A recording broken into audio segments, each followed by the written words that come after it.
تاریخ جنگ احد۔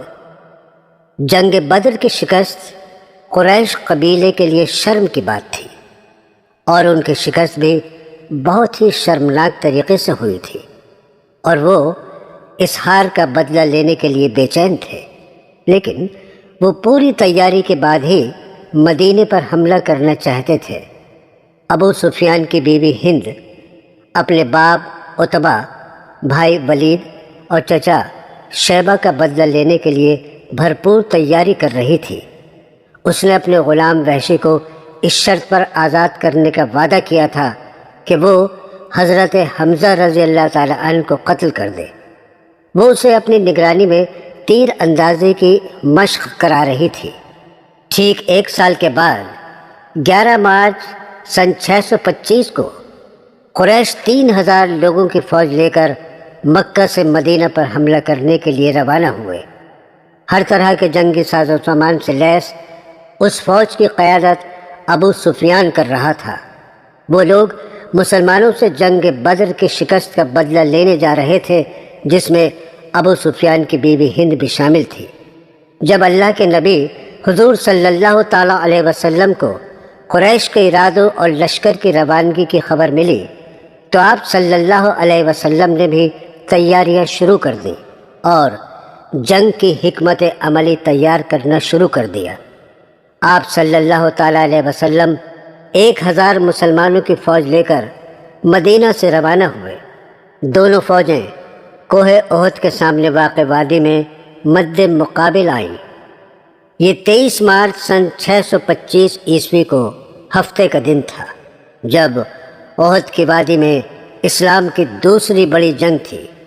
نبی پاک صلی اللہ تعالیٰ علیہ وسلم نے اپنے ساتھیوں کو حکم دیا کہ وہ خاموشی سے کفار کی فوج کا گھیراؤ کر لیں۔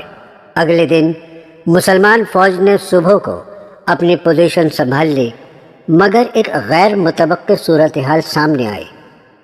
خزرج قبیلے کا سردار عبداللہ ابن ابی اپنے 300 سپاہی لے کر واپس مدینہ چلا گیا۔ اب صرف 700 مسلمان سپاہی رہ گئے جو کوہ وادی کی ڈھلان پر تعینات تھے۔ فوجیوں کا رخ مدینہ کی طرف تھا اور پشت پر واقع کوہ احد ان کے لیے قدرتی مورچے کا کام دے رہا تھا، اور مغرب کی جانب ایک پتھریلی پہاڑی تھی۔ اس پہاڑی پر نبی پاک صلی اللہ تعالیٰ علیہ وسلم نے 50 تیر اندازوں کا ایک دستہ تعینات کر دیا تھا، جو کہ پشت سے حملہ ہونے والی صورت میں فوج کی حفاظت کا ذمہ دار تھا۔ یہ تھی وہ حکمت عملی جو اللہ کے رسول صلی اللہ تعالیٰ علیہ وسلم نے اپنے سے کئی گنا بڑی فوج سے مقابلے کے لیے تیار کی تھی۔ تعداد میں بہت کم ہونے کے باوجود مسلمانوں نے پیش قدمی کی اور دشمن کو پیچھے ہٹنے پر مجبور کر دیا۔ ان کے پاؤں اکھڑتے ہی قریش حوصلہ ہار گئے اور ساری مکی فوج تتر بتر ہو کر بھاگنے لگی۔ مسلمانوں کے حوصلے بلند ہو گئے تھے، مگر جنگ ابھی ختم نہیں ہوئی تھی۔ فتح صرف 1 قدم کے فاصلے پر تھی، لیکن تیر اندازوں سے ایک غلطی ہو گئی۔ جو پتھریلی پہاڑی پر تعینات تھے وہ اپنی جگہ چھوڑ کر مال غنیمت لوٹنے میں لگ گئے، اور اسی کا موقع پا کر مکی فوج کا ایک دستہ جس کی قیادت خالد بن ولید کے پاس تھی، اس نے مسلمان فوج کی پشت سے حملہ کر دیا۔ اچانک مسلمان فوج پر حملہ ہونے سے مسلمانوں میں افراتفری پھیل گئی، اور قریش فوج کے بھاگے ہوئے سپاہی بھی واپس آ کر جنگ میں شامل ہو گئے، جس کی وجہ سے کافی مسلمان فوج کے سپاہی شہید ہو گئے، جس میں نبی پاک صلی اللہ تعالیٰ علیہ وسلم کے چچا حضرت حمزہ رضی اللہ تعالیٰ عنہ بھی شامل تھے۔